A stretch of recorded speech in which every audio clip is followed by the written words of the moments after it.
Dia yang mencari dirinya sendiri, kebesaran dan kesendirian Heraklite.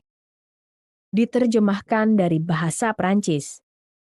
Heraklite dari FC sampai kepada kita, dari kedalaman zaman, melalui fragmen-fragmen sebuah gulungan yang disimpan, pada abad ke-5 SM, di kuil Artemis. Masih diperdebatkan apakah gulungan itu merupakan sebuah risalah utuh, ataukah terdiri dari pemikiran-pemikiran terpisah, seperti yang secara kebetulan dilestarikan oleh kutipan-kutipan. Heraklite, bagaimanapun, mengungkapkan dirinya dalam gaya sibilis, padat, yang mengejutkan, ia sekaligus mengambil nada seorang nabi dan bahasa seorang filsuf. Dari situlah julukan Seng Gelap atau Seng Kelam, Σκοτεινός. yang begitu sering disandingkan dengan namanya, namun yang menurut saya tetaplah berlebihan. Memang pembacaan karyanya sulit dan berat pada awalnya. Malam gelap gulita, kegelapan pekat. Namun jika seorang inisiat membimbingmu, kau akan melihat terang dalam buku ini lebih jelas daripada di bawah sinar matahari. Antologi Yunani,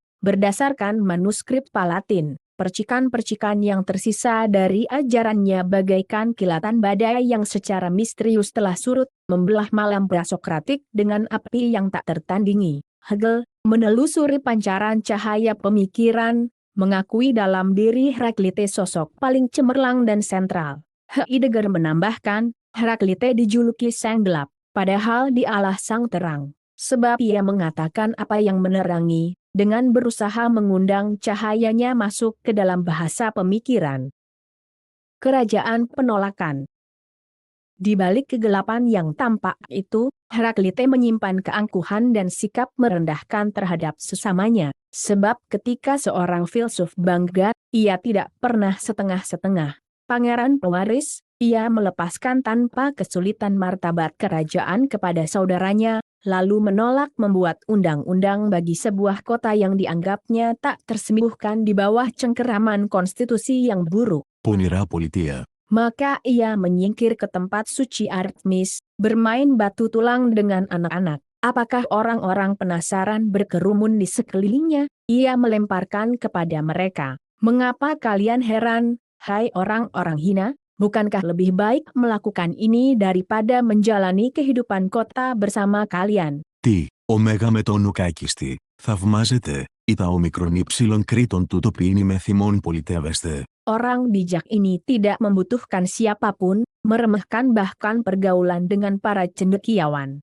Namun demikian, ia bukanlah seorang yang tak berperasaan, dan ketika ia berduka atas kemalangan yang merajut keberadaan manusia, air mata naik ke pelupuk matanya. Aku telah mencari diriku sendiri. Έδιζη σάμινε με οητών. Akunya, seolah-olah hanya dialah satu-satunya yang benar-benar mewujudkan perintah Delphi, kenalilah dirimu sendiri. Nietzsche akan merasakan kegentaran sakral dari kemandirian ini, tak seorang pun dapat menduga, kata filsuf, kehendak untuk berkuasa itu. Apa yang menjadi perasaan kesendirian yang meresapi sang pertapa FC dari kuil Artemis jika seseorang tidak mendapati dirinya sendiri membatu karena ngeri di pegunungan yang paling sunyi dan paling liar. Vertigo aliran universal. Sementara di ujung lain dunia Yunani, mazhab lem membekukan ada dalam kebekuan es, Heraklite memahami kesatuan sebagai sungai yang terus bergerak, yang tetap sama, meskipun selalu berbeda, gelombang baru tanpa henti mendorong yang lama di depannya, melawan ilusi umum tentang keteguhan, tidak ada yang stabil, segalanya mengalir. Πάνταρη. Segalanya adalah penjadian, Hegel, segala sesuatu, bergoyang tanpa henti. Aku tidak melukis ada, aku melukis peralihan, Montaigne. Pengaliran segala sesuatu membawa konsekuensi bahwa segalanya berubah menjadi lawannya. Jika ada hanya aksis dalam perubahan, ia niscaya merupakan titik tengah antara dua kutub yang berlawanan. Di setiap saat, kita berhadapan dengan batas yang tak tergenggam di mana dua kualitas bertentangan saling bersentuhan. Sebuah hukum mengerikan yang berlaku juga bagi manusia itu sendiri,